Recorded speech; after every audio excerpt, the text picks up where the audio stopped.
Welcome back to the show. I have Dawn Campbell with me today, and we are going to talk about the blood bank that's associated with Wellmont Health Systems and how you service a ton of people in our area. So tell us about the blood bank. Sure. We are the Marsh Regional Blood Center. We were established in 1947 by a little lady by the name of Lois Marsh. We have grown to the largest provider in Northeast Tennessee, Southwest Virginia. So we've got 17 hospitals. We have Wellmont, we have Mountain States, we have some independents, and approximately 30,000 units a year we need to collect to meet the needs of this community. Okay, so we need 30,000. How many do we collect? We're right there. We are 100% self-sufficient for this community. We can all clap for that. That's fantastic. It is really good because there's a small percentage of folks who can give. It's only about 38% of the population can donate. Oh, okay. Of that, only about 5 to 10% donate on a regular basis. So blood donors are kind of a unique, small set of people. That's why they take so much pride in it. So what's going on right now? Are you just looking for donations? Are you wanting to get some of us in there and? Oh, we'd love to have you send it. Yeah, that's right. Love to roll up a sleeve because a lot of times people say, do you know what the number one reason people don't donate blood is? They're scared of needles. That's number two. Number one, really? Yeah, number two, no one ever asked them. No one ever said, hey, Sharon, would you like to donate blood? Oh, I didn't know that. Because if you've never had the need for blood or have known someone who's got it, you don't realize where it comes from. There's no substitute. It has to come from someone donating about an hour of their time. You get to lose a pound in the process. Right. And that hour, you could save 3 lives. And it's a pretty cool thing when you think about that.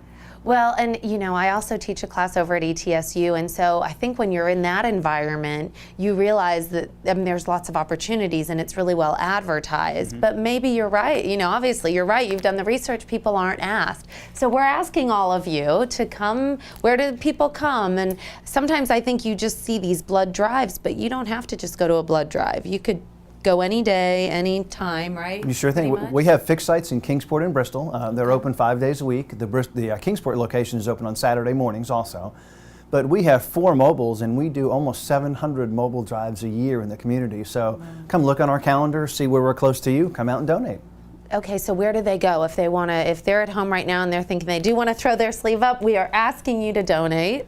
Where do they go? You could go to marshblood.com, okay. Or we have a Facebook page, or you certainly could call the main line. It's 408-7500, and they can tell you where we'll be every day. Okay, great. Now, Don, how long have you been doing this? Because you know a lot of information. Well, actually, I've been just there for 6 years now, so okay. I've been lucky to join this group and carry on the tradition of the folks who were there. Miss Marsh was there for 40 years. Our primary recruiter has now been there for 40 years also herself. And she's still there every day, comes to work. Everybody knows her. Probably 90% of the donors have been recruited by her. Wow. It's a great team that I get to work with. So we're asking you all to go donate and to check out the website or get on Facebook and find one of these locations where you can go. And then let's go back to something you said before where you were like 38% of the blood is used or not used. That's what you go through that again with me. That's the number of people who can donate. Okay. Not everyone is eligible to donate. Certain medical conditions keep you from donating. Certain other histories that goes across. Travel sometimes can keep you from donating. So it's not everyone has the ability to do it. But even of that 38%, like I said, only about 5 to 10% donate regularly. And that means more than once. So how often is it safe to donate? Could you do it daily, once a week? What's the? We're actually regulated by the FDA, and the FDA says you can donate every 8 weeks or 6 times a year. Okay. And then the blood has a shelf life of 42 days.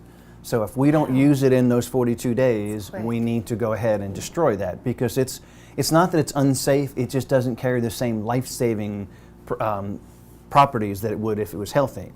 Now, if you donate platelets, which is a different procedure, it only has a 5-day shelf life. Oh, wow. But you can donate that 20 plus times a year because it's the fastest cell you recover. Okay, great. And how long does the process take? Whole blood, if we're doing our job start to finish, you should be done in about an hour. And that means and the way it works is you come in and we register you. We give you it's called a donor history questionnaire. It's 52 lovely questions. Who are you? Where have you been? And all this. We give you a mini physical to make sure that it's safe for you to donate. Okay. And then once you pass those 2 parts, it really only takes about 10 minutes to actually donate blood. So now if you find blood that it isn't really going to work for people, or it's not going to be part of that 5%, do you let that person know? Unfortunately, we do. Okay. There are some folks occasionally that come up and they get tested for conditions that don't allow them to donate in the future, such as hepatitis. That's a good way to take care of our health too. That's what it's there. And really, the screening process is designed to make sure that the person receiving your blood, it's safe. Right. And the mini physical is designed to make sure that you donating today, it's safe for you to donate. So really, we're doing a service on both ends to take care of the patient who we oftentimes don't get to see. Any advice for those of you who we've now asked to come donate? Any advice for them if they've never donated before in terms of what to do beforehand? Great question, because you get folks who are afraid. Really, the three things that I tell people is make sure that you eat a good meal the night before, and if you're going to donate the next day, the day earlier than right before you show up. Drink lots of water, because water actually keeps fluid, it hydrates you, it makes it easier for them to find the veins. And relax. It is a big needle, there's no question whatsoever, but when you sit in the chair and you think, I've got a chance to save 3 lives. I mean, if you donate today, tomorrow I get your test results back, that unit could be released into our inventory, and the next day it could save a friend of yours and you didn't even know it. And one accident could take 20 units, which doesn't sound like a whole lot, but the next day we've got to find 20 more people of the same blood type to make up for what we just saved that person's life. So it's tough some days. Some days are harder than others. What's the hardest blood type to get, I guess? The rarest is AB negative, and that's about less than 1% of the population. The special one that everyone hears is O negative. Mm-hmm. That would be called the universal donor. So in every trauma, instead of taking time to make sure they know what your blood type is, we can just give you O negative and it's safe until we find out your blood type and then switch you to what you need. So that O negative donors are kind of special. We've got a little club for them, and we appreciate them as much as we do everybody else, but we kind of like them a lot. Well, this is great to know. Well, we hope that you get out there. Again, tell us where to go. We are. It's in Kingsport on Stone Drive, in Bristol, right here on State Street with the Y and the Wellmont PT. You can go to marshblood.com or our Facebook page. Great. Thank you so much, Don. Am I missing anything? Anything else we need to get out there? One of the things is a community blood center. We believe in partnering with our community. We exist because of the generosity of our donors, and we're very excited to be working with the City of Bristol and the Paramount Theater for the Rod Stewart Tribute Show coming up in October. All right. Tell us more about that. Well, we have an opportunity to help sponsor this event. We're going to do a blood drive at and about or around the Paramount for that day. We'll be able to give away some tickets.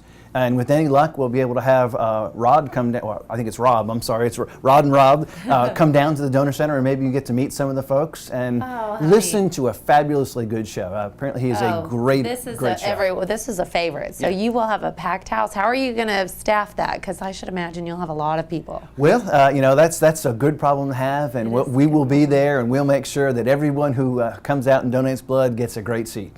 Oh, that's fantastic. Well, look, thank you so much. Is there anything else we're missing? Probably the only other thing is, folks ask, what's the age? You have to be at least 17 years old. Oh, okay. You have to weigh at least 110 pounds.